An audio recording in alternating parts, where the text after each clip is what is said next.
Assalamualaikum Ustaz. Waalaikumsalam warahmatullahi wabarakatuh. Ustaz, Ya. gini Ustaz. Ana mau nanya nih Ustaz ini. Gimana perjalanan hidup antum? Ya. Perjalanan spiritual antum untuk mengenal dakwah tauhid ini Ustaz. Ya. Untuk mengenal dakwah tauhid. Sedangkan antum ini kan dulu, yang Ana dengerin Ustaz ya. Ya. Antum ini dulu kan pembela tradisi. Ya. Sangat pembela tradisi. Ya. Sekarang antum bisa kenal dakwah tauhid ini gimana Ustaz? Apa nih Ustaz ya? Ya, betul. Sejarah hidup antum ini. Ya. Bismillah wassalatu wassalamu ala Rasulillah wa ba'd. Betul, sekarang kadang saya menangis ketika membacakan firman Allah, wa qalu alhamdulillahilladzi hadana lihada wa ma kunna linahtadiya laula an hadana Allah. Kalau bukan karena hidayah dari Allah, mungkin dulu saya penyerang terdepan untuk menyerang Wahabi. Dan penyerang terdepan orang-orang yang mengajak kepada tauhid, anti tahlilan, selawatan riyah, selawat badar, maulidan, Isra Mi'raj, nuzulul Quran, bahkan 7 bulanan ruatan. Dan alhamdulillah saya bisa sekarang ini berbalik menyadari hal itu. Dan saya sejak kecil memang dibesarkan di keluarga tradisional. Kakek saya bahkan dari bapaknya kakek saya juga, otomatis orang tua saya, keluarga kanan kiri saya semuanya adalah pembela tradisional. Yang saya syukuri nomor 2 adalah alhamdulillah sebelum wafat ayah saya, abah saya itu sudah mendapatkan hidayah, meninggalkan itu semuanya. Yang terakhir penuh dengan hujatan adalah harus melepas thariqahnya. Ini suatu hal yang saya syukurin dan saya berbangga diri, dan saya juga seakan mendapatkan nikmat yang paling bernilai di dalam hidup ini, itu saja. Adapun prosesnya, ketika saya sekolah di salah satu pesantren tradisional di Jombang, ya ketika itu saya menjelang lulus ingin melanjutkan sekolah saya. Kemudian saya mendapati informasi dari salah seorang guru saya yang mengajar bahasa Arab. Di sana ada sekolah gratis, bahkan bukan hanya gratis, dikasih uang saku, uang makan. Di benak saya ketika itu terheran-heran, hebat banget. Iya. Sekolah ini saya dengar katanya didirikan oleh Saudi. Di benak saya juga kaya banget, bisa menggratiskan sekolah di negara orang lain, plus bukan juga hanya gratis, dikasih uang saku, uang makan. Nah, akhirnya di saat itu saya mulai serius untuk mencari informasi dan akses ke sana. Dan alhamdulillah mendapatkan kepastian untuk bisa daftar.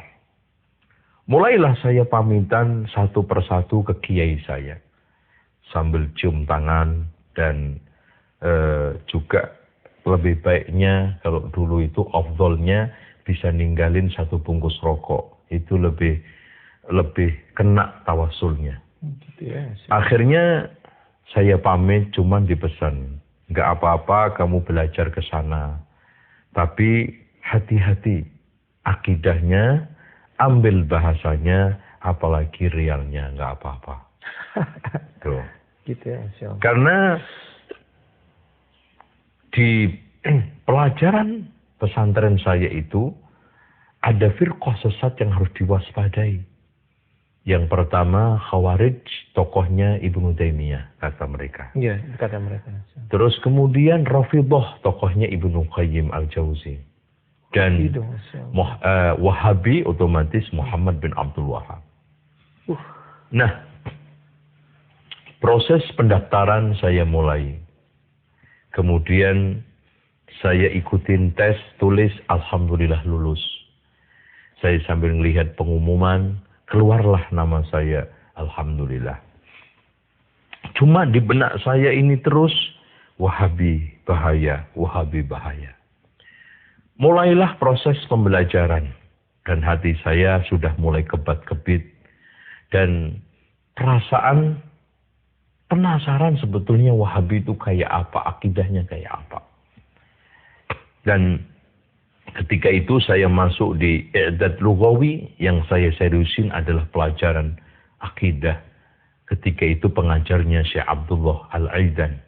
Kok antum bisa seriusin itu, Ustaz? Kenapa memang antum sengaja mau pilih itu? Iya, karena nggak tahu, hati saya itu dibikin tertarik. Masya Allah. Tertariknya itu tertarik, apa ya, kok agama saya diserang-serang terus. Betul. Itu loh.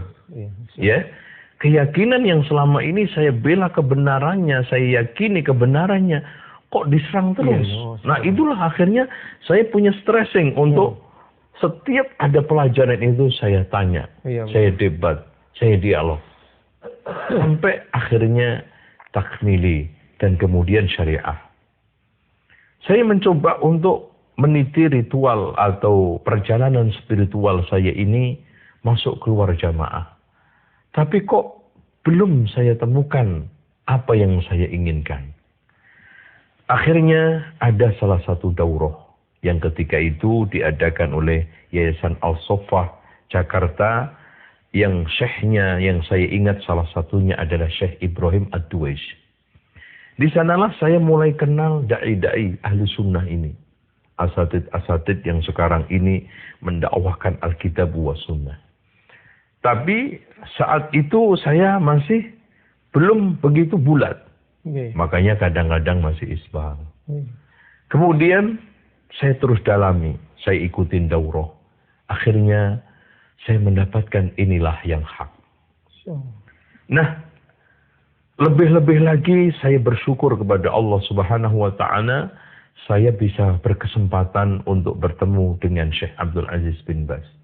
Mengikuti majelis beliau selama 2 tahun.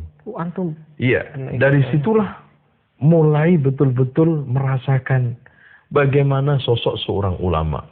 Yang saya bandingin kiai saya, dulu kerjaannya ngerokok. Ini kerjaannya nasihatin orang.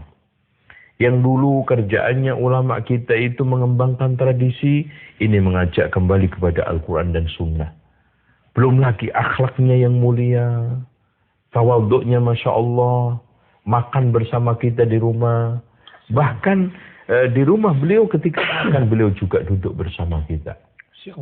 Saat saya mulai ta'lim, saya izin kepada Syekh, ana dari Indonesia ingin menimba ilmu dari beliau, dari Syekh. Oh iya, nggak ada masalah. Ini majelis untuk siapa aja. Untuk semua kaum muslimin silahkan. Dan pelajaran ketika itu Ma'alimut Tanzil fi Tafsir Al-Baghawi. Dari situlah saya ikuti.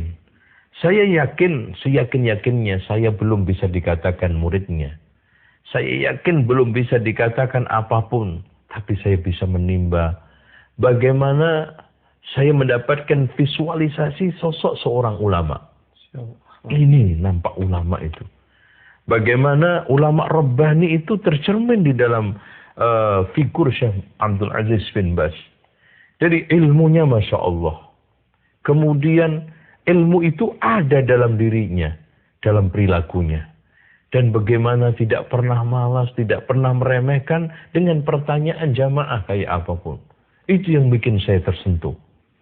Pertanyaan sekecil apapun dia jawab. Dan ini sesuai dengan kriteria ulama Rabbani. Yaitu belajar ilmu. Kemudian mengamalkan, lalu mengajarkan kepada orang. Dari mulai yang kecil sampai yang besar, ilmu diajarkan. Yang sangat juga menarik buat saya. Subhanallah, ilmunya begitu dalam. Hadis-hadis begitu hafal, tapi beliau buta. Dan saya mendapatkan info, katanya beliau itu buta sejak umur 18-an. Coba bagaimana bisa menghafalkan Al-Qur'an, hafal Al-Quran, hafal Sahih Bukhari, Muslim, dan juga hadis-hadis dan aqwalul ulama.